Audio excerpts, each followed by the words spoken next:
Assalamualaikum warahmatullahi wabarakatuh. Salam Malaysia Madani, salam perpaduan. Saya ucapkan kepada rakan-rakan yang sempat mengikuti channel YouTube saya pada hari ini. Dan hari ini saya cuma nak bawa satu rakaman di mana kita menampilkan Yang Berhormat Puan Hajah Fauziah Saleh selaku Timbalan Menteri KPDN yang jaga harga barang ini ke dalam satu program di TikTok rakan kita, TikTok Cik Yani, dan saya sempat mengambil sedikit beberapa sedutan dan juga rakaman hasil daripada soalan-soalan yang dikemukakan oleh pendengar-pendengar atau penonton di dalam live TikTok dia pada malam semalam. Jadi bila saya buat rakaman, dia boleh menjelaskan banyak perkara. Di antaranya adalah diceritakan apakah kejatuhan nilai ringgit, inflasi, dan kaitannya dengan harga barang. Dan dia juga menjawab persoalan tentang betul ke harga ayam naik, tidak ada subsidi lagi, ataupun mengapa harga ayam yang di bawah kawalan kerajaan itu masih lagi ada lagi. Yang dikatakan mahal. Kita dengar dekat media sosial banyak duk kata mahal. Rupanya dia pergi beli ayam, kemudian pergi ke pasar dan dia bayar harga termasuk harga potong.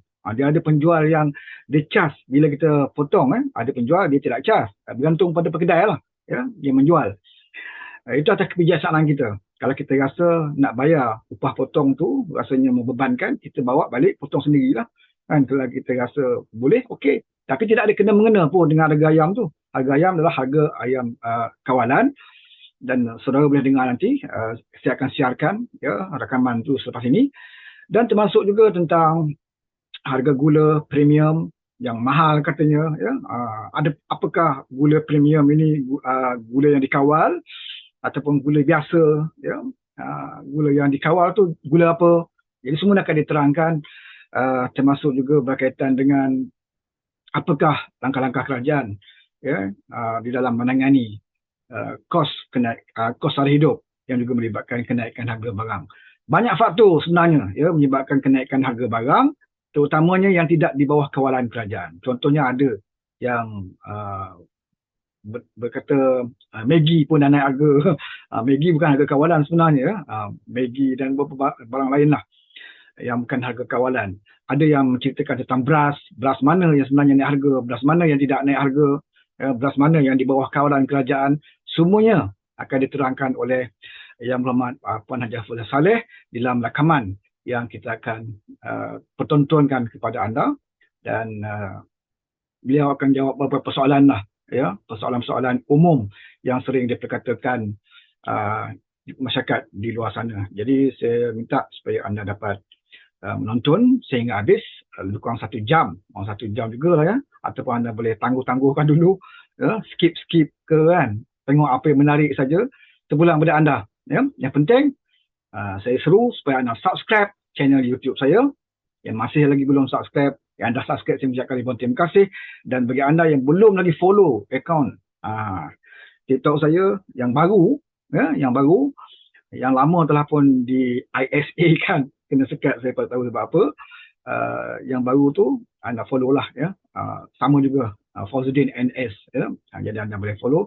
Kadang-kadang saya buat live dekat TikTok dan kadang-kadang saya buat dekat YouTube jadi itu saja, dan saya menjemput anda untuk menonton rakaman live yang dibuat di channel ataupun room TikTok Cik Yani. Silakan. Sebenarnya inflasi itu sendiri ialah satu berkenaan dengan kenaikan harga barang. Ianya berkaitan dengan kenaikan harga barang dalam satu tempoh masa. Jadi itu adalah inflasi. Jadi apa yang menentukan harga barang pula? Harga barang ni apa yang menentukannya? Dia ada banyak faktor. Antara faktor yang paling penting ialah kos pengeluaran. Kos pengeluaran, contoh kalau kita tengok nak keluarkan kita nak ayam nak ternak ayam. Nak ternak ayam ni dia ada kos pengeluaran dia, iaitu kena beli anak ayam, kena beli makanan ayam, ya contohnya. Lepas tu kos nak bela dia, kos reban dia, nak ada vitamin dia, nak ada vaksin dia, ya. Itu kos pengeluaran. Kemudian apabila dia sampai ke pasaran tu, dia ada kos pengangkutan, dia ada kos sewa tempat kedai, kos pekerja, dia ada banyak kos, ya. Jadi itu kos pengeluaran. Jadi apabila kita ada banyak faktor begini dan ada perkara-perkara dalam kos pengeluaran itu dependent, maksudnya bergantung kepada import, ya. Contohnya makanan ayam itu diimport. Jadi apabila diimport, dia pula ada kaitan dengan mata wang, tukaran mata wang. Dia ada kaitan dengan apa orang kata perang. Jadi bila perang ni production mungkin kurang, ya, dan sebagainya. Ada kaitan dengan cuaca. Kadang-kadang cuaca ni tak baik, climate change dan sebagainya, kadang-kadang pengeluaran itu kurang. Jadi demand ni banyak. Bila ada demand yang banyak, seluruh dunia nakkan makanan ayam tu contohnya. Jadi berebut-rebut orang nak makanan tu, maka harga makanan ayam itu naik. Tukaran wang kita turun. Jadi banyak faktor yang akhirnya meninggalkan kesan kepada satu-satu harga barang itu. Itulah dia yang dipanggil inflasi, ya. Jadi selalunya kita tengok kepada bakul-bakul ataupun kepada items, ya. Kalau kita lihat bakul makanan, ya, makanan dan minuman bukan alkohol, itu satu grup, apa orang kata, dalam satu kategori barangan. Jadi di situ pula YB tengok itik keluar tadi. Itu mana datang tu? Itu dia bagi koin itu, bagi hadiah tu. Jadi itu yang saya nak cerita tu. Dia ada banyak faktor dan itu yang kita apa yang kita panggil inflasi. Cuma kalau daripada data, ya, Cik Ani, kita tengok kadar inflasi ataupun indeks harga pengguna yang dia ambil kira untuk mengukur inflasi ni. Indeks harga pengguna bulan April, saya tengok untuk makanan dan minuman bukan alkohol, dia masih tinggi, dia masih ada kenaikan, tetapi kenaikan itu kurang berbanding dengan bulan lepas, bulan Mac. Maksudnya inflasi itu tetap ada, tetapi dia panggil rate of increase itu ada turun. Dia tidaklah meningkat dengan kadar yang makin tinggi. Ya, tapi dia masih tinggi tetapi dengan kadar yang lebih rendah. Dan kalau kita banding dengan tahun lepas pada bulan November, masa itu paling tinggi. Dia punya kadar kenaikan dia, inflasi itu. Jadi sekarang dalam kadar kenaikan itu sedang dalam trend menurun.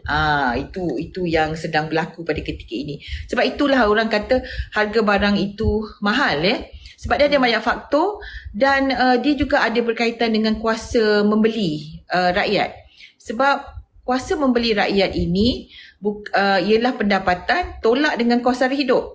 Apabila pendapatannya kecil, kos sara hidup ini apa kata barang-barang mahal, maka dia tak ada disposable income. Dia tak ada lebihan tu, Cik Yani. Bila tak ada lebihan itu yang dikatakan bahawa dia tidak mampu untuk menangani kos sara hidup. Jadi itulah lebih kurang macam itulah. Saya harap tak terlalu complicated. Tetapi itulah bagaimana kalau kita nak kata apa itu kos sara hidup, ialah kemampuan seseorang itu untuk berbelanja. Pendapatan dia tolak sewa, pendapatan dia tolak makan minum, tolak bas sekolah anak, pendapatan dia tolak bil elektrik, bil air, ya. Itu semua dah tolak tu. Kalau ada lebihan, itulah dia yang dipanggil disposable income. Dan selalunya rakyat Malaysia pada hari ini tak cukup dari segi lebihan itu.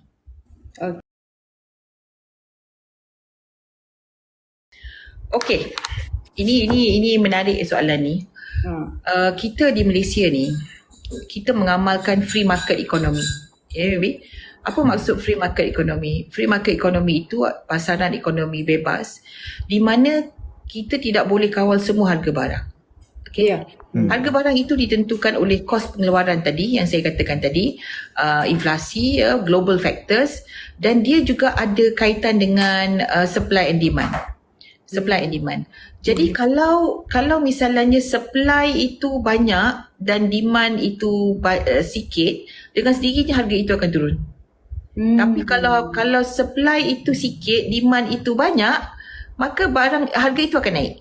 Ya. Itu apa maksud, simple lah, in a very very simple term, apa dimaksudkan ekonomi pasaran bebas, di mana banyak faktor yang menentukan harga dan akhirnya pengguna yang menentukan dia nak beli atau tidak. Pengguna akan tentukan dia nak beli atau tidak. Jadi ini maksud supply and demand. Jadi kalau dia tak nak beli, kalau jadi dengan sendirinya harga barang itu akan turun. Jadi saya dah terangkan tadi bagaimana harga barang itu ditentukan dengan kos pengeluaran, kos pengangkutan dan sebagainya, dan banyak faktor-faktor. Kalau barang import, jadi dia ada kesan kerana ada tukaran wang asing dan sebagainya. Jadi adakah kita kawal semua harga barang? Kita ada barang yang kita kawal, tapi kita tak kawal semua harga barang. Kenapa kita tak kawal semua harga barang? Kita kawal barang essential. Cik Yani, kita kawal barang-barang yang essential. Apa dia barang-barang yang essential? Seperti minyak. Kita kawal harga dia, minyak masak. Kita kawal diesel, kita kawal RON95, gula, telur, ayam. Ini antara barang-barang yang kita kawal harganya. Daripada barang-barang yang kita kawal harganya, ada pula barang yang kita subsidikan lagi. Macam contoh ayam dan telur ni, kita kawal harganya dan kita subsidikan lagi. Contoh telur grade A kita jual 45 sen. Itu kawal, tak boleh lebih pada 45 sen. Grade B tak boleh lebih pada 43 sen. Grade C tak boleh lebih pada 41 sen. Dan kita subsidikan setiap biji itu 10 sen. Rakyat Malaysia ni kalau satu hari makan telur dalam 32 juta biji. Lebih kurang satu orang rakyat Malaysia satu biji telur. Dan kita subsidikan 10 sen kalau yang grade A, B dan C tu. Jadi itu kita subsidi dan kita kawal. Ada pula yang kita minyak masak paket 1 kilo itu kita subsidikan dan kita kawal harganya RM2.5. Yang ini kita keluarkan 60 juta paket sebulan. Ni saya nak cerita, punya banyak bukan sikit, 60 juta paket sebulan. Dan itu semua disubsidikan dan jumlah subsidi pada tahun lepas dalam RM2 bilion untuk minyak masak sahaja. Telur dan ayam subsidinya lebih kurang 200 juta sebulan. Itu jumlah subsidi. Dan jumlah subsidi sepanjang tahun 2022, last count lepas bila semua dia orang dah habis claim tu, dalam 91 bilion. 91 bilion ringgit. Semua subsidi kita campur RON95, campur diesel, campur minyak, campur minyak masak campur ayam, campur telur dan sebagainya. 91 bilion ringgit. Banyak tu Cik Ani, 1/3 daripada bajet kita. 1/3 daripada bajet negara. So okay. Jadi faham tak tadi jawapan saya tadi tu? Kita nak benda ni agak kompleks Tapi itulah dia punya keadaan di mana kita tak boleh kawal semua harga barang sebab kita dalam pasaran ekonomi terbuka. Tapi ada beberapa barang, 11 item yang kita kawal barangnya kerana itu keperluan kita harian, dan ada item juga yang kita subsidikan. Macam contoh gula Saya nak cerita gula rakyat ni, gula yang RM2.85 ni Yang ini kita kawal harganya, dan kita dalam ASEAN ni kita yang paling rendah harga gula. Berbanding Thailand, berbanding Filipina, Indonesia dan sebagainya, kita paling murah harga gula. Dan pengeluar gula pun mengeluh pada hari ini. Dua syarikat pengeluar gula di Malaysia, MSM dan CSR, mengeluh kerana harga gula mereka, pengeluaran gula mereka dengan setiap kilo gula rakyat yang mereka keluarkan itu, mereka rugi 88 sen. Mereka rugi 88 sen. Tapi kita tetap kawal harga gula sebab nanti kalau kita tak kawal harga gula ni, nanti orang tak boleh buat kicap, Orang tak boleh buat kek, orang tak boleh buat kuih. Jadi kalau buat kuih nanti harga kuih mahal, harga kicap mahal, nanti rakyat lagi komplain. Jadi kita terpaksa kawal harganya. Ramai yang confused berkenaan gula premium pula hari ni. Dia jadikan modal untuk attack kerajaan YB. Okey. Apabila saya cakap pasal gula tadi, gula standard tadi gula kasar, bertapis kasar tu RM2.85 sekilo. Gula bertapis halus itu RM2.95 per kilo. Dan pengeluar gula memang kerugian setiap kilo yang mereka siapkan, keluarkan. Jadi kita beri peluang kepada pengeluar gula kita, dua syarikat ini, untuk mengeluarkan satu jenis gula yang lebih kita panggil gula jernih di mana kita tak kawal harga tu. Mereka boleh cari golongan-golongan dalam pasaran yang mahu membeli gula tersebut. Dia tulis gula premium lah kat situ kan. Tapi kalau kementerian menamakannya ianya sebagai gula jernih.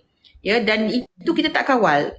Apabila kita beri keizinan kepada syarikat itu untuk mengeluarkan gula tersebut, kita tetap mengatakan bahawa mereka mesti kekal mengeluarkan gula yang rakyat tadi, gula biasa tadi, dengan jumlah yang sama, tak boleh kurang. Gula yang tidak kawal harga itu tidak boleh menggantikan gula rakyat ini. Gula rakyat ini kita tetap minta 42,000 metrik tan sebulan. Dan kita hari-hari mereka kena laporkan kepada kementerian berapa banyak pengeluaran mereka. Bermula daripada 1 bulan Jun sampai sekarang kita dah kira hari-hari pengeluaran mereka. Hari ni dah 20 kan, lebih kurang. Pengeluaran mereka dah lebih 63% daripada 42,000 metrik tan itu.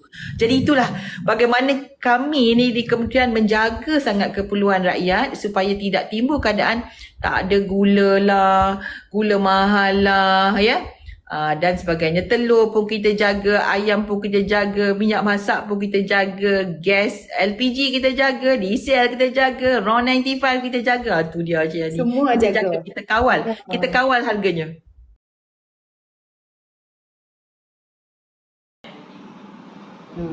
Okey. Tiga tadi kan, kasar kan? Pertama berkenaan dengan upah potong Okey, saya nak bagi tahu harga ayam kita kawal, kita bagi harga siling iaitu RM9.40 sekilo untuk ayam bulat. Ayam bulat ni kasar maksudnya tak potong lah. Yang ada kaki lagi tu itu maksudnya ayam bulat. Jadi ada kedai yang mengambil upah untuk memotong. Ada kedai yang potong secara percuma. Okey? Jadi kita kena tengoklah, pengguna kena tengok. Kalau tak nak bayar harga upah itu, maka jangan bayarlah, jangan potonglah Sebab dia ada kedai yang beri secara percuma untuk memotong, tapi ada yang charge. Okey. Kedua, berkenaan dengan harga siling itu adalah memang harga siling seluruh negara. Harga siling kasar dia tak boleh lebih pada itu. Namun di Sabah dan di Labuan kita ada sedikit lebih harganya sebab kos pengangkutan. Kos pengangkutan untuk membawa ayam dan telur ke Pulau Labuan dan ke Sabah tu. Jadi ada lebih sikit. Tapi harga siling itu sama di tempat-tempat lain. Okey. Jadi saya ada baca bahawa komen-komen tu yang mengatakan bahawa harga itu tak betul. Sebenarnya saya ada baca sikit, saya tak berapa nampak, tapi lebih kurang macam tu lah, kata memang harga itu lebih daripada RM9.40. Kita kena tengok kalau parts, kalau semua peha je, tu harga dia lain. Kalau semua dada je, itu harga dia lain Tapi yang saya katakan tadi, kalau dia dipanggil ayam bulat standard tu, ayam bulat tu lah yang ada kaki, ada leher tu, yang tu memang RM9.40 sekilo. Saya nak bagi tahu bahawa kos pengeluaran di ladang RM7.30 sekarang. Itu belum kira kos pengangkutan, itu belum kira kos pekerja, belum kira macam-macam lagi ya. Jadi sekarang tu memang harganya mahal, mungkin kerana kos makanannya itu mahal sebab kebanyakannya diimport. Sebab itu kita subsidikan. Kita subsidikan harga ayam dan harga telur ini sebab kita nak pastikan harga siling itu terkawal. Sebab ini merupakan protein utama rakyat Malaysia. Ya, protein utama rakyat Malaysia. Jadi kita kawal harganya RM9.40. Ya. Dan soalan kasar yang last kali itu berkenaan dengan Aidiladha. Kita KPDN sentiasa 6 kali setahun mengadakan skim harga maksimum musim perayaan. Raya Puasa, Christmas, Chinese New Year, Gawai ya. Dan keamatan, itu semua musim-musim yang kita adakan skim harga maksimum musim perayaan dan kita pilih item-item yang kita kawal harganya. Ya, contohnya kalau musim Chinese New Year, mungkin antara barang-barang yang kita kawal bawal putih, contohnya ikan bawal putih. Kalau nak raya kita kawal daging, contohnya ya, daging lembu nak buat rendang ya, contohlah. Jadi barang-barang item yang kita kawal itu berbeza-beza mengikut musim perayaan. Untuk Aidiladha kita tidak ada skim harga maksimum musim perayaan. Namun saya nak bagi tahu untuk Aidiladha ini kita telah pun melancarkan jualan rahmah Aidiladha di seluruh negara, di setiap DUN dan di setiap parlimen. Kita ada 640 DUN di seluruh negara dan di setiap DUN ya kita mengadakan jualan rahmah ini yang di mana kita subsidikan barang-barang keperluan yang diperlukan untuk musim perayaan. Contohnya kalau RM9.40 ayam sekilo, kalau satu ekor ayam tu sekilo setengah, dia sekilo setengah mungkin dalam RM15 harganya. Kita subsidikan dan jual dalam RM10. Dengan jualan rahmah ni. Sebab pada bulan Mac baru ni, awal April kita telah meluluskan di Parlimen satu jumlah RM100 juta untuk jualan rahmah. Jadi jualan rahmah itu sudah pun bermula dan Aidiladha ni memang kita all out. Kita all out untuk tolong rakyat ya dan mengadakan jualan rahmah di seluruh negara. InsyaAllah nantikan di kawasan anda sendiri. Terbaik. Okey, terima kasih. Ini banyak ni soalan dan soalan-soalan yang diberikan ini memang soalan amat-amat penting. Saya nak cerita pasal gula. Okey. Malaysia ni ini saya tak nak cerita ni secara negatif. Tetapi banyak perkara yang berlaku dalam Malaysia, negara kita ini berkaitan dengan dasar sebelum ini. Contoh ya, sebelum ini kita tidak ada dasar keterjaminan makanan. Jadi apabila kita tak ada dasar keterjaminan makanan, kita tidak membuat dasar ataupun perkara-perkara yang berkaitan dengan yang akan affect kos pengeluaran. Contoh tadi, makanan ayam. Ya, kita tak pernah berusaha selama ini pun nak tanam jagung kat Malaysia. Yes. Baru sekarang ini kita berusaha nak cari alternatif kepada makanan ayam itu yang kita import. Jadi bila kita import makanan ayam itu, itulah dikawal oleh kartel. Ya. Jadi mereka mengawal harga dan kos pengeluaran itu 70% di makanan ayam sahaja. Ya, dan sebab mereka import dan mereka mengawal harga tu. Ini dia masalah kita ya. Jadi sama juga dengan gula. Gula ni raw sugar ya, yang ataupun tebu lah yang kita nak gunakan untuk buat gula ni 100% kita import. 100%. Dulu kita ada kilang tebu di Cuping ya, tapi kilang ladang. Kita ada ladang tebu di Cuping, tapi ladang itu pun dah tutup sekarang ni. Kemudian apabila kita baru ni jadi kerajaan, kita baru 6 bulan yang jadi kerajaan, kita tanya berkenaan dengan tak ada ke ladang? Kenapa tak tengok tanah-tanah untuk buat ladang? Barulah nak study tanah macam mana, kita pula kurang tanah. Kalau banding dengan Indonesia boleh apa yang Jokowi buat, dia buat ladang tebu. kita nak cari tanah buat ladang pun susah. Ya, sebab jumlah tu tak cukup. Kalau ada pun tanam tebu tak cukup untuk kita, apa orang kata, cost efektif. Sebab tu mereka tutup di Cuping tu, ladang tu. Sebab dia tak cost efektif. Kos pengeluaran dia tinggi. Dia kena kawasan yang amat luas. Ya. Jadi Indonesia mungkin ada kelebihan lebih daripada kita. Tapi kita sekarang juga tengah explore, tengah buat kajian sekiranya boleh kita buat di Borneo ya untuk tanam tebu. Masih lagi dikaji beberapa cara, sebab kita sekarang ni import daripada India dan daripada Brazil. Sekarang India dah stop dia punya ekspor sebab dia takut tak cukup untuk rakyat dia. Dia stop.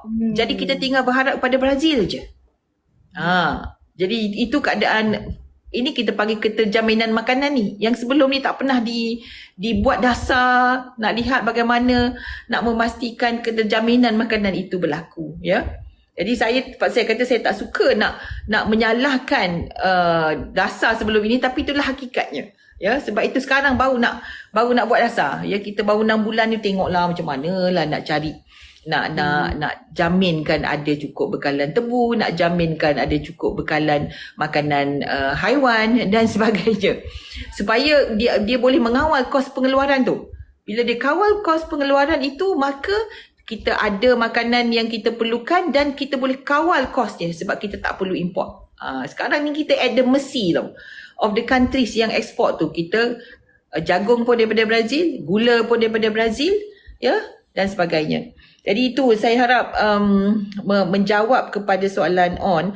Tapi nak pasal monopoli ni, monopoli, apa itu monopoli? Sebenarnya monopoli ni dalam undang-undang, ini balik semula lah, apa yang ada kat Malaysia, apa yang tak ada kat Malaysia. Undang-undang anti monopoli tak ada. Tak ada. Okay, jadi kita tak boleh nak kawal monopoli sebab dia tak ada undang-undang. Okay, itu yang pertama.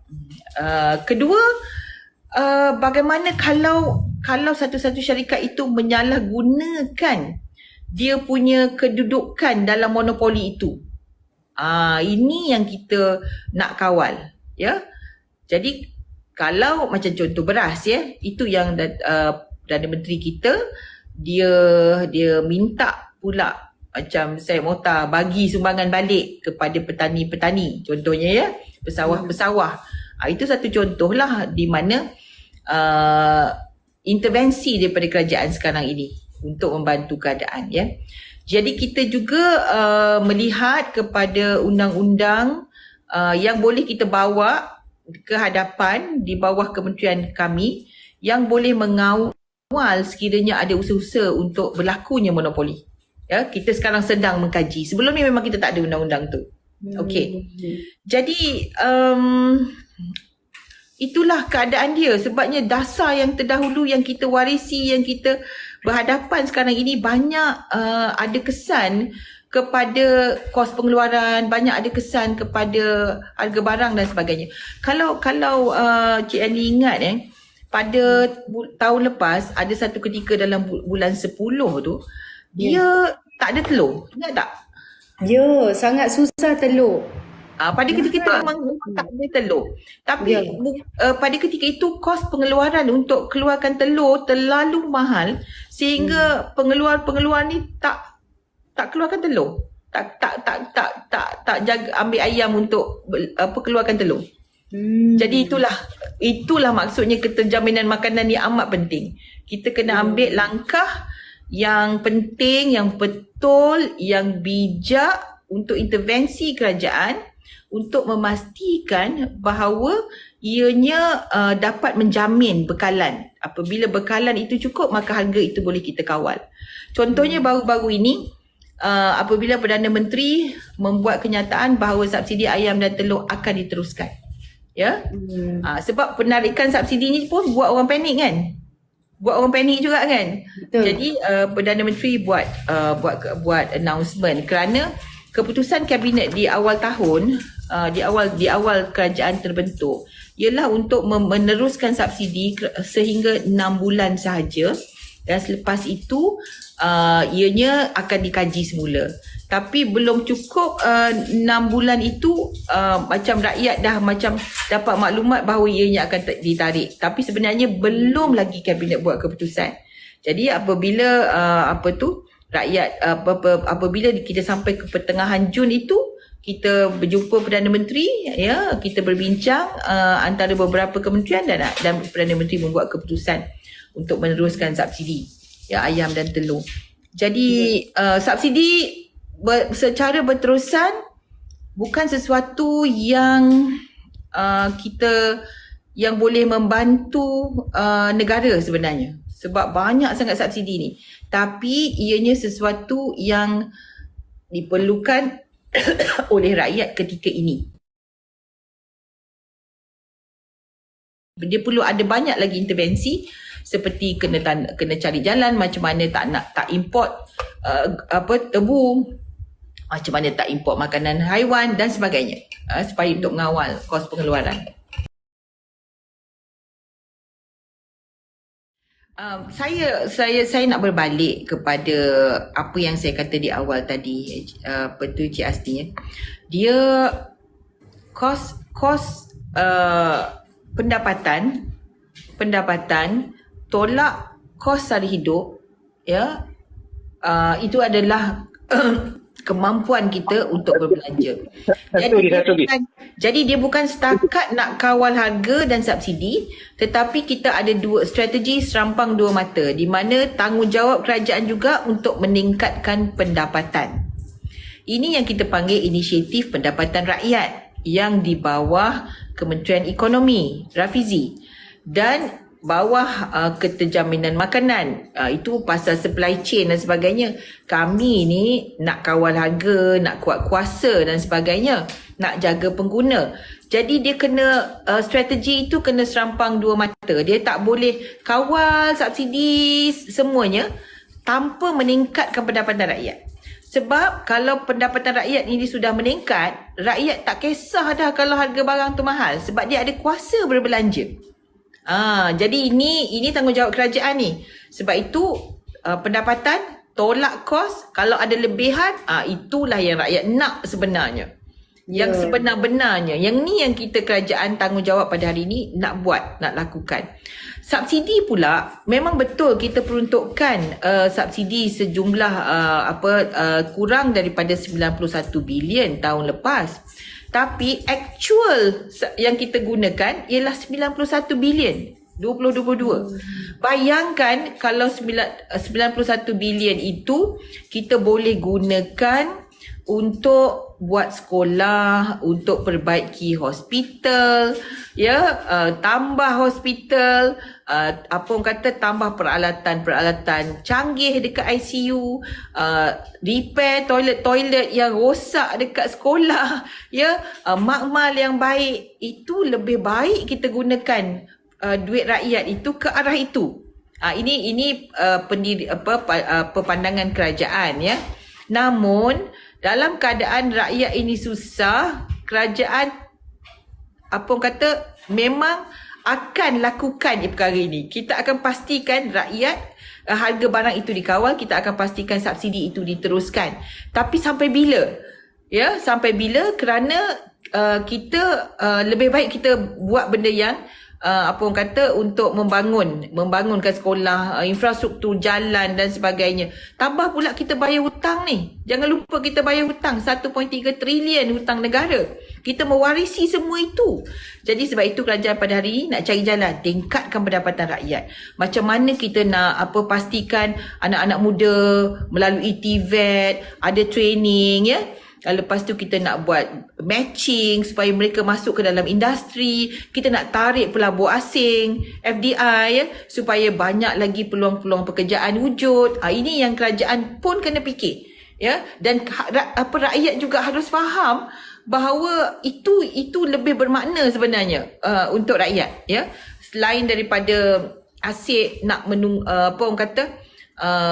mengharapkan kepada subsidi. Itu mentaliti lama dan kita kena break away yang ni. Kita tak boleh teruskan dengan pemikiran begini. Kita mahu beritahu kepada rakyat Tengok ni, anak muda, kerajaan sedang berusaha untuk meningkatkan pendapatan.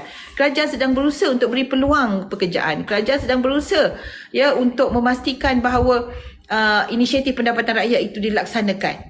Jadi insya-Allah kalau anak muda ni mereka akan mula faham dan kita mahu beri mereka apa orang kata kemampuan untuk berbelanja. The power to spend. Ya, supaya ada kitaran dalam ekonomi tu. Jadi itu yang sebenarnya yang kita nak jana ya di dalam pakai topi pula. Itu yang kita nak jana di dalam kita punya negara, ekonomi negara kita. Baik. Okey. Ini soalan bagus. Ya, sebab jualan rahmah ini ialah satu pendekatan di mana kita boleh sasarkan bantuan kerajaan itu kepada golongan yang memerlukan. Sebelum ini kita laksanakan subsidi pukal. Apa maksud subsidi pukal? Subsidi pukal ni saya bagi contoh ya, minyak masak paket. Kita letak aje minyak masak paket tu dekat supermarket. Siapa-siapa boleh beli. Siapa-siapa boleh beli. Ya, minyak masak paket ni RM2.50. Saya nak bagi tahu, harga dia dijual dengan harga RM2.50 1 kilo. Yang minyak masak botol tu 1 kilo RM6.9. Maksudnya RM4.40 kita subsidikan. Ada misai pula. Ada misai lah pula. RM4.40 kita subsidikan. Ya, jadi banyak tu. 2 bilion kita subsidi, 2.4 bilion tahun lepas. Dia sebab dia pukal. Tapi dengan jualan rahmah, sekarang ni kita dah introduce ya satu teknik, satu pendekatan jualan rahmah mobile ataupun bergerak, di mana saya dah lancarkan di Kelantan dan saya juga telah lancarkan di Pulau Pinang minggu lepas, dan kita akan lancarkan di seluruh negara. Jadi jangan risau, insya-Allah jualan rahmah bergerak ini akan masuk ke PPR, akan masuk ke kampung-kampung, akan masuk ke kawasan B40 dan bawa nilai subsidi itu direct kepada rakyat. Kalau dulu kita ada jualan Satu Malaysia, jualan Keluarga Malaysia, tapi banyak digunakan cara ada di premis, di supermarket ataupun di luar premis, di mana perlu ada kemah, ada sewa dewan. Tapi dengan jualan rahmah bergerak ni kita ada truk-truk, trailer-trailer kita yang akan masuk ke kampung-kampung. Tak ada kos. Tak ada kos ke atas sewa bangunan ke, sewa premis ke, sewa dewan ke. Dia terus dia akan pergi kat PPR, dia akan buka jadi macam transformer dia punya lori ni. Lori ni macam transformer. Ya, dan lepas tu boleh macam kedai. Jadi macam kedai terus boleh beli. Dan kita setiap don sehingga hujung tahun ni, setiap parlimen sehingga hujung tahun boleh buat lebih kurang 2 kali sebulan. Dan jumlah subsidi sehingga hujung tahun ya ialah 125,000 per don. 125,000 per don. Jadi maksudnya kalau kita masuk ke satu don tu, satu kawasan tu, sekali kita buat jualan rahmah sekurang-kurangnya dalam 10,000 jumlah subsidi ke atas barang-barang. Jadi kalau ada 10 item, kita akan subsidikan ayam tadi, jual RM10. Kita akan subsidikan telur, mungkin jual RM10 satu tray. Kita akan subsidikan mungkin Milo, selalu jual RM21, kita jual RM17 contohnya. Ataupun kita subsidikan kicap. Ini yang kita sedang lakukan dengan jualan rahmah bergerak. Kita akan sasarkan dan kita tak nak lagi lah kalau boleh jual subsidi pukal. Ini subsidi pukal ni juga dasar lama. Lama. Kita nak sasarkan. Ya, inilah cabaran-cabaran kami lah. Banyak yang kami kena buat. Nak sasarkan subsidi. Lepas tu nak buat intervensi. Nak cuba tak nak import makanan haiwan. Nak cuba nantikan jualan rahmah bergerak sehingga hujung tahun. Kita akan teruskan sekurang-kurangnya 2 kali sebulan dalam satu parlimen.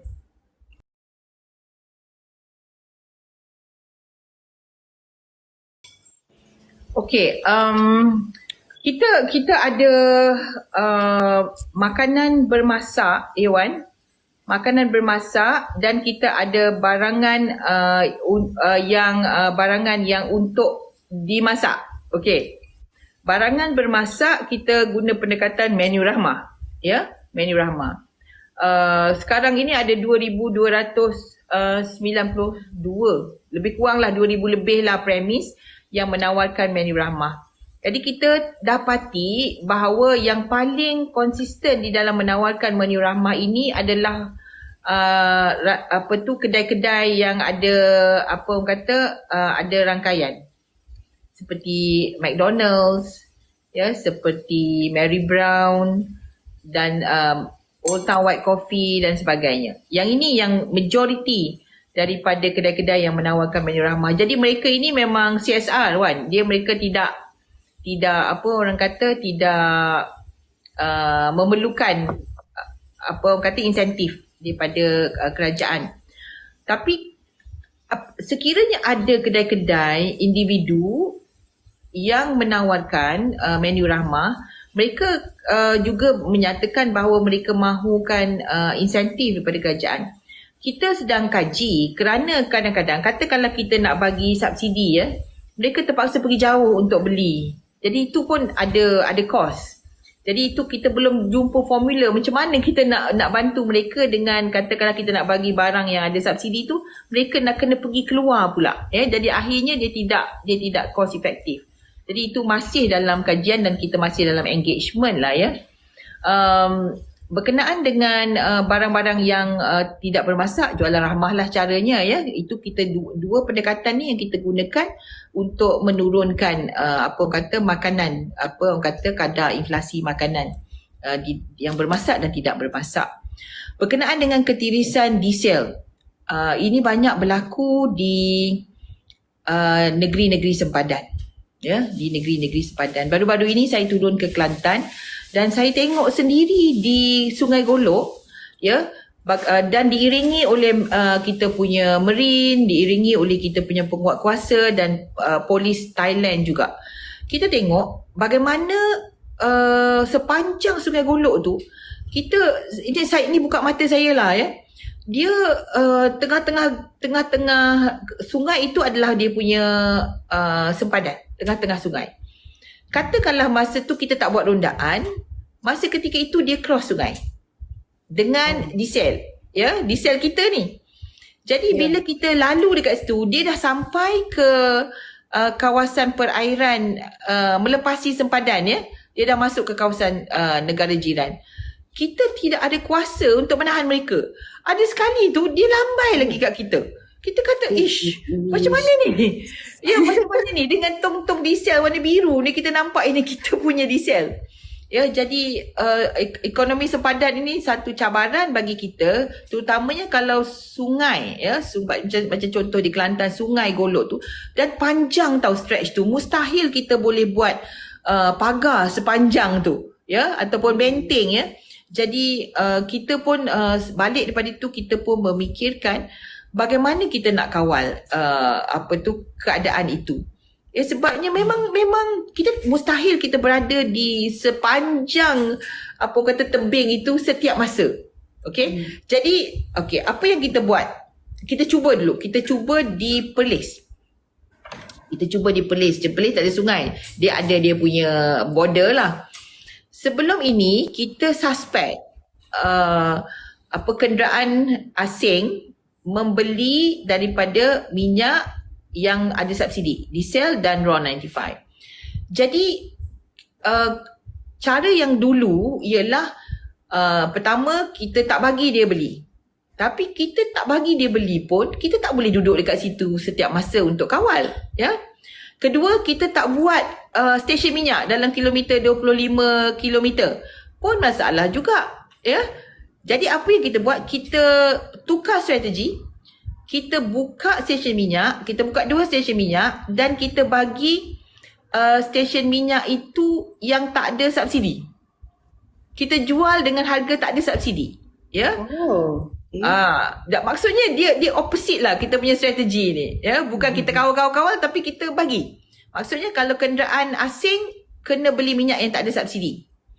Dan apa yang kita dapati, kita ada data bulan Disember dan bulan Januari. Kita pasang stesen itu bulan Februari, bulan Mac. Kita ambil data Disember, Januari, kemudian February, March, kita compare 2 bulan sebelum ada, 2 bulan selepas ada, kita lihat bahawa kita ada penjimatan 3 juta ringgit. 2 stesen saja. Kita ada penjimatan. Kita dapati bahawa mereka kenderaan asing itu dia self-regulate. Dia pergi beli dekat stesen minyak yang tak ada subsidi. Sebab dia tahu dia kenderaan asing ya.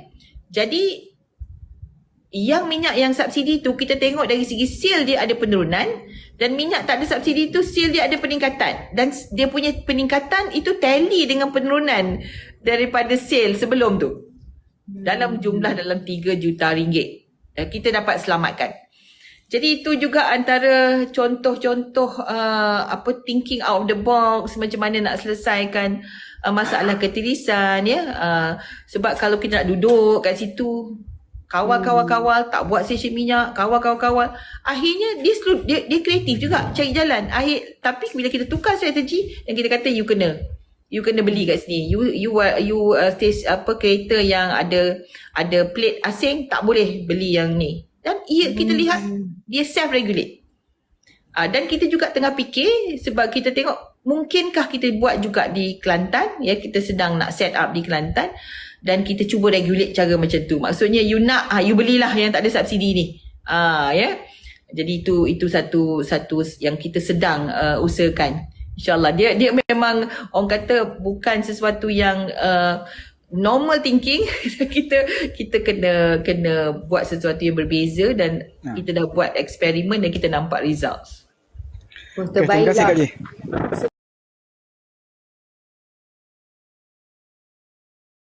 Dengan beras ya. Beras ini dikawal sepenuhnya bukan oleh KPDN tetapi oleh Kementerian Pertanian dan Keterjaminan Makanan di bawah Akta Kawalan Harga Beras ya, di bawah akta kawalan tu. Jadi mereka lah yang bertanggungjawab kepada harga beras.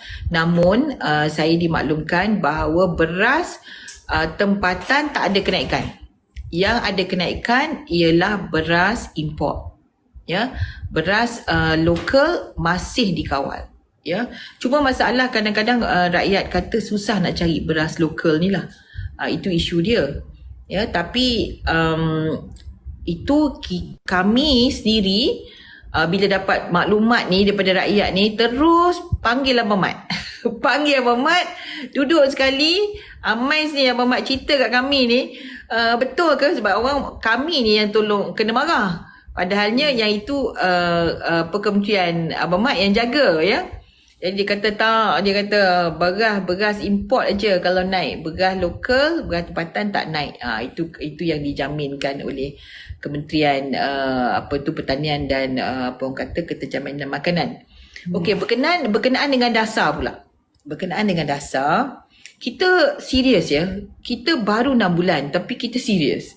Sebab ini pun perkara yang baru yang masuk dalam term of reference kementerian. Sebelum ni mana ada kementerian yang jaga keterjaminan makanan? Kalau saya ni duduk kat Parlimen 15 tahun asyik bercakap pasal keterjaminan makanan, tak ada siapa dengar pun sebelum ni. Ya kami ni yang dulu pembangkang ni duduk cakap pasal keterjaminan makanan tapi tak ada dasar sebelum ni ya. Sekarang ni baru buat. Jadi kita dah bentuk satu jawatan kuasa kabinet. Jawatan kuasa kabinet ni yang dipengerusikan oleh Perdana Menteri ya, yang melibatkan 3 kementerian ya, yang adalah paper-paper yang kita kena luluskan dalam jawatan kuasa kabinet ini untuk melihat kepada keterjaminan makanan. Antaranya ialah nak self-sustaining dari segi makanan haiwan lah contohnya. Nak tanam jagung ni sampai self-sustaining ni, satu nak cari tanah, kedua nak tengok jagung mana yang bagi ayam gemuk, ada yang kata ni tak boleh bagi ayam gemuk dan sebagainya. Dia akan ambil masa ni, saya sendiri dengar taklimat 15 tahun nak sampai kepada tahap di mana kita memang betul-betul boleh memastikan menjamin ya keterjaminan itu. Jadi kalau nak tanya saya, very initial stage sebab kita pun baru 6 bulan punya kerajaan ya, baru bentuk kabinet, jawatan kuasa khas kabinet tu sudah pun dibincangkan beberapa cadangan-cadangan ya, macam mana kita nak kurangkan kos pengeluaran ayam dan sebagainya. Dan itulah saya nak kata berapa persen tu, tahap kemajuan tu saya tak boleh cakap lah, tapi we have started dalam masa 6 bulan we have started dan kita serius untuk melihat kepada isu-isu yang berkaitan. InsyaAllah lah, doakan kami lah. Lepas tu saya kata kadang-kadang rasa macam dah tak rupa orang dah. Banyak sangat benda nak buatnya. Bila kita tengok kat sini, kita sentuh, kita tengok ya Allah yang ni nak kena buat. Kita sentuh yang ni, kita rasa ya Allah yang ni nak kena buat. Kami cadangan VJ ni sebenarnya ramai rakyat yang macam VJ ni. Memang ada idea dan ada cadangan-cadangan yang bernas macam ni. Cuma apa yang rakyat tak tahu, apa dia kekangan. Okay VJ, I don't like to talk about problems. Saya ni orang yang sentiasa berfikir macam mana nak selesaikan masalah. Betul. Tapi VJ, sebelum ini kita punya data data kita semuanya don't talk to each other. Dulu, ni kita kerajaan dulu setiap kementerian dia ownership data dia. Kalau LHDN dia jaga data dia, dia tak kongsi dengan orang. Kalau immigration ada data dia, tak kongsi dengan orang. JPJ ada data dia, tak kongsi dengan orang. Jadi you perlukan data JPJ, LHDN at least untuk apa orang kata merge kan, untuk filter. Dan you also LHDN tu nak tengok dia punya tax lah. Dan you also need data penerima bantuan B40 contohnya, IKASih contohnya You need to have all these data and you need to lihat, run through the data untuk melihat kepada siapa yang layak subsidi. Okay, that's your theory. The technology is there. The problem is that all the data don't talk to each other. It's integrated, integration problem. Saya faham. So now, this government, Vijay, listen to this. This government telah pun melantik, membuat keputusan untuk have one central, one central agency yang have ownership of all the data of all the ministries. Okay. Jadi sekarang ni kita dah form PADU. PADU ni nama this agency yang letak di bawah DOSM.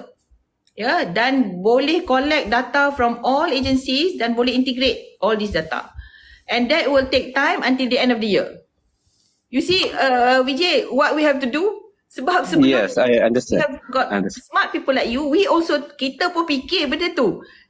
Tapi kita sebelum kita jadi kerajaan, kita tak boleh nak buat. Sekarang kita jadi kerajaan, kita boleh buat. Sebelum kita jadi kerajaan, kita tahu data kita tak boleh integrate.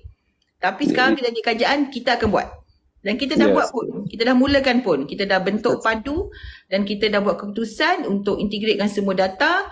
Dan by end of the year, insyaAllah we should have all the data in one place. Saya faham. Saya faham. Ownership dia by PADU. Terima kasih Saiful.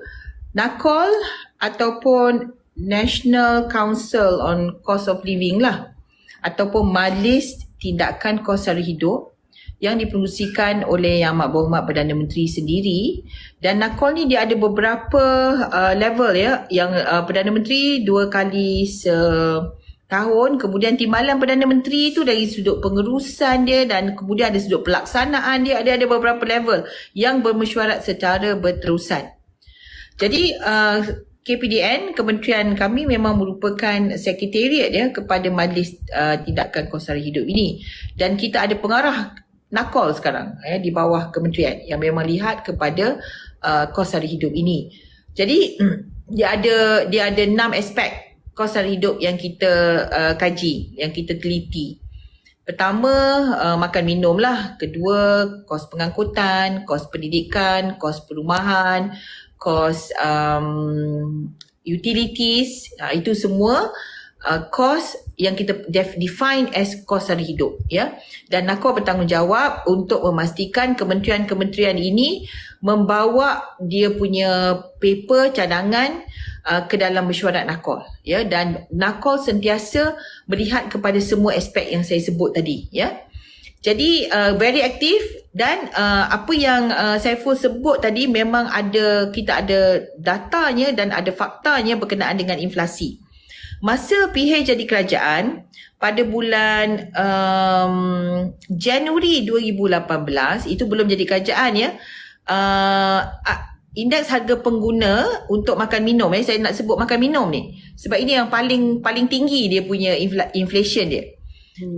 pada ketika bulan Januari tu 3.8, tapi bila kita dah jadi kerajaan pada bulan Mei dah turun 2.2 dan kemudian turun lagi. Ya, turun sehinggalah kita tengok paling rendah ya pada tahun 2019. Tapi bila jatuh kerajaan langkah Sheraton, dia naik balik. Dia naik dia punya IHP dia, indeks harga pengguna ni, sehinggalah paling tinggi pada 2022 bulan November, indeks harga pengguna is at 7.3 untuk makanan dan minuman. Jadi dia meningkat dan lepas kita ambil alih balik, dia turun. Tapi masih lagi inflasi tu ada. Tapi dia tinggi masa tu 7.3. Bayangkan masa Mei Jun kita jadi kerajaan pada 2018 0.8 dia punya indeks harga pengguna. Jadi apa yang dikatakan oleh Tuan Saiful itu benar, sebab kita kena monitor harga barang ini dan kita kena ada intervensi. Bila kita ada intervensi, barulah kita boleh mengawal kenaikan harga barang tadi, ya. Jadi sekarang ni kita ada banyak intervensi dan kita lihat bahawa makanan di rumah dan makanan di luar rumah, tadi kita ada 2 makanan di rumah dan seperti kita tangani melalui jualan rahmah. Makanan di luar rumah kita tangani melalui menu rahmah. Kita lihat memang ada drop. Turun dari segi kadar kenaikan dia. Masih ada kadar kenaikan tapi turun dia punya kadar kenaikan tu. Ya, and month by month kita monitor. Dan kita lihat ada. It's not going to be easy. Tapi oleh kerana ia dah terlalu tinggi pada ketika kita ambil alih kerajaan pada bulan November tu. But it's got to, kita kena buat sesuatu untuk pastikan bahawa kadar kenaikan itu tidak, indeks harga pengguna itu tidaklah seteruk masa kita belum jadi kerajaan. Ya, but NACOL is very active. Ada beberapa peringkat, bukan saja yang PM tu, TPM chair lagi, menteri chair lagi, and then di peringkat bahagian lagi. Okay. Jadi kita ada satu lagi punca kuasa. Ya, ini adalah jawatan kuasa pilihan khas di Parlimen yang melihat kepada kementerian-kementerian keterjaminan makanan dan juga pengguna sekaligus. Jadi jawatan kuasa pilihan khas ini ialah satu lagi sudut yang boleh memainkan peranan dan kami akan bekerja rapat dengan jawatan kuasa pilihan khas ini. Ya, contohnya bila ada masalah tentang gula, jawatan kuasa pilihan khas pergi tengok kilang gula. Mereka juga pergi tengok kilang yang boleh buat makanan ayam. Okey, contoh ya, yang boleh buat makanan ayam daripada apa orang kata Jagung ke apa? Bukan jagung. This is daripada husk. Ini daripada apa orang kata isi. Is it PKE, palm kernel expeller? Ampas. PKE, palm kernel expeller. Ampas sawit. Ya. Palm kernel. Okey. Jadi ini kena tanya orang belah kambing. Ini satu lagi bentuk makanan yang kita boleh explore. Tapi kadang-kadang penternak ayam tak mau sebab dia kata tak gemuk. Tapi dia tak ada lemak. Jadi kalau dalam jangka masa 30 hari tu, kalau makan hak ni, makan jagung boleh kata kalau berat dia lebih sikit daripada yang makan yang ni. Okey. Jadi dia tak nak makan. Dia tak nak bagi makan dekat ayam dia. Tapi yang itu adalah lemak. Dia berat lemak. Jadi kita sebagai pengguna seharusnya tak nak yang lemak tu.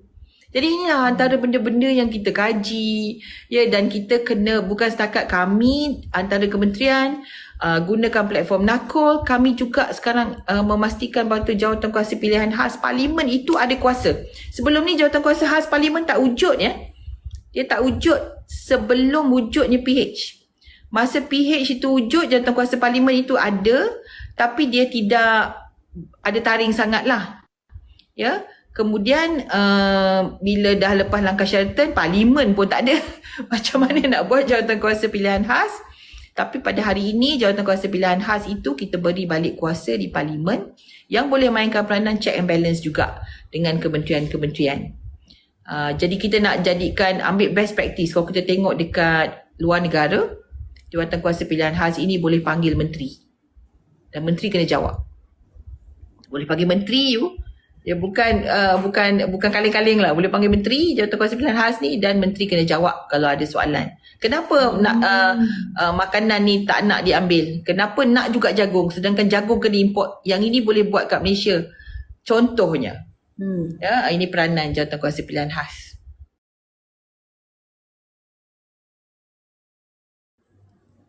Okey, terima kasih Fitri. Berkenaan dengan harga barang tahun lepas, dia ada banyak faktor. Antara faktornya tu ada juga macam ayam tu. Dia ada juga berkenaan dengan selsema burung. Ya, ada sikit lah, ya. Kemudian tapi kebanyakannya disebabkan oleh kos pengeluaran yang tinggi.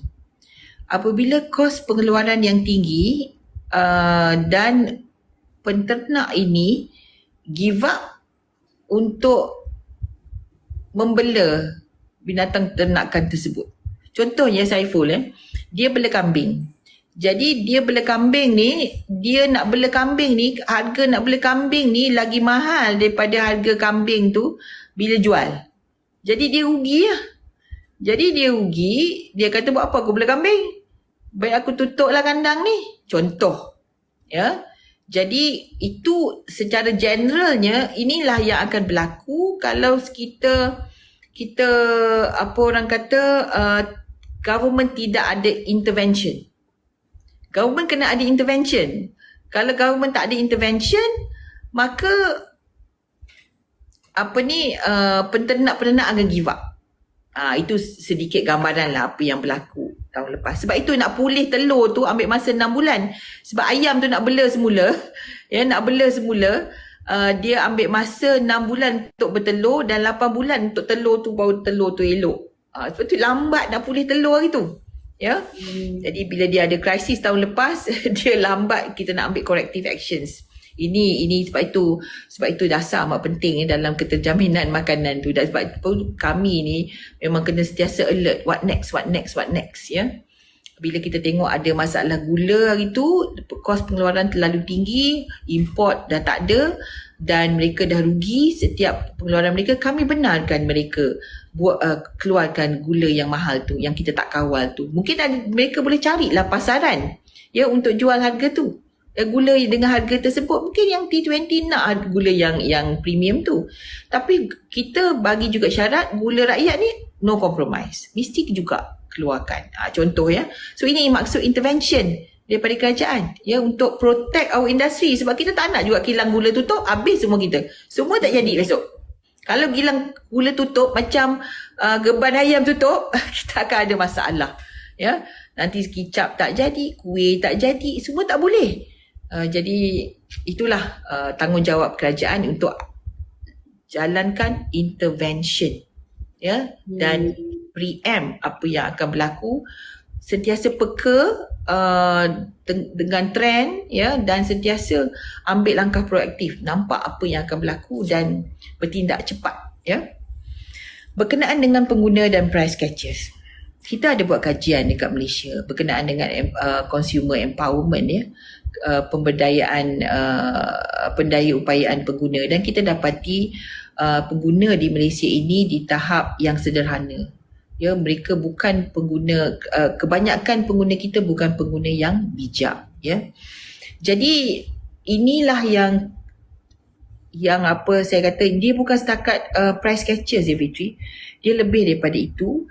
Kita harus mendaya upayakan pengguna.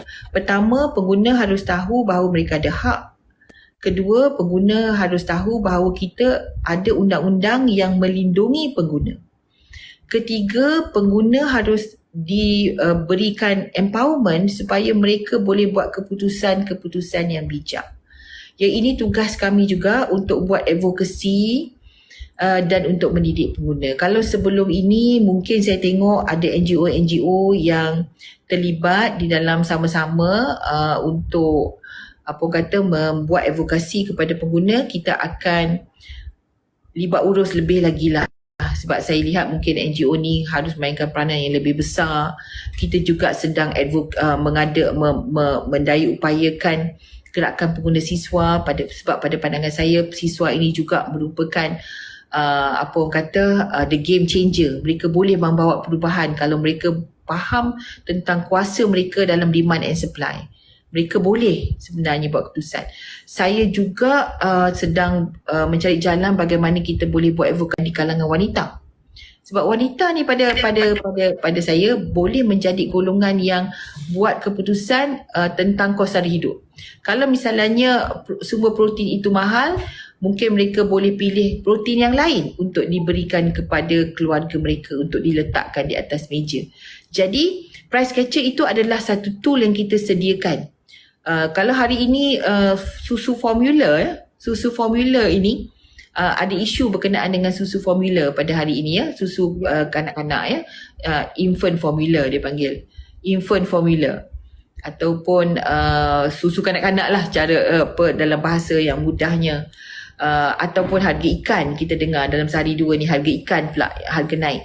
Jadi kalau kita buka price catcher tu, kita boleh cari dalam lingkungan 10 km kedai mana yang menjual susu formula anak kita tu dengan harga yang paling murah dalam lingkungan 10 km di mana kita tempat tinggal kita. Begitu juga dengan ayam. Ya, begitu juga dengan telur dan telur ayam ikan. Ayam ni walaupun harganya RM9.40 sekilo, ada juga supermarket yang menawarkan dengan harga RM8.90 sekilo ataupun kurang daripada itu. Jadi tengok dalam price catchers itu dan buat pilihan yang bijak. Jadi consumer punya protection, consumer punya empowerment juga di bawah kami. Jadi ini juga perlu ada some reform di dalam cara bagaimana kita menangani pengguna, ya. Sebab pengguna kena scam. Contohnya, kita ada tribunal. Kalau di bawah RM50,000 boleh membuat aduan dan tuntutan kepada tribunal. Tapi pengguna kita tak tahu. Pengguna kita pergi mengadu dekat Facebook, dekat social media. Ya, jadi mereka tak buat aduan yang sewajarnya di tempat yang sepatutnya. Jadi banyak yang kita perlu lakukan ya. The more as I speak, the more I feel the burden on my shoulders. Ya, banyak betul yang kita perlu lakukan, banyak reform yang kita kena laksanakan. Saya dah dalam masa 6 bulan ini dah nampak apa dia intervention. InsyaAllah lepas raya haji ni kita akan membuat satu retreat di mana saya sendiri melihat kepada contents apa yang akan dibincangkan dan insyaAllah kita akan lihat kepada pelan intervensi bagaimana kita nak perkasakan kementerian ini insyaAllah. Akan ku jadikan bagaikan halil